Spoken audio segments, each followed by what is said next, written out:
இன்று மாசி அமாவாசை இரவு. அந்த இரவில் அவள் அமைதியாக வரமாட்டாள். அவள் அறிவித்து வருவாள். இருள் நடுங்கும். தீய சக்திகள் ஒளியும். பூமி சாட்சியாக நிற்கும்.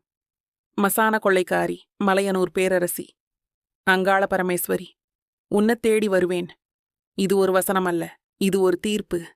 இது ஒரு சக்தி. நீ தள்ளப்பட்ட காலங்களில், நீ அவமதிக்கப்பட்ட இரவுகளில், நீ கண்ணீர் விழுங்கிய அந்த நொடிகளில் அவள் எல்லாம் பார்த்துக் கொண்டிருந்தாள். இன்று உன் வேதனையை கேட்க, உன் எதிரிகளை அடக்க, உன் கர்மக் கட்டுகளை வெட்ட அவள் நடந்து வருகிறாள். பயப்படாதே, ஒளிந்து கொள்ளாதே. இந்த அமாவாசை உன் இருள் முடிவடையும் இரவு. அங்காளி உன் பக்கம். அவள் தீர்ப்பு இன்று செயல்படும்.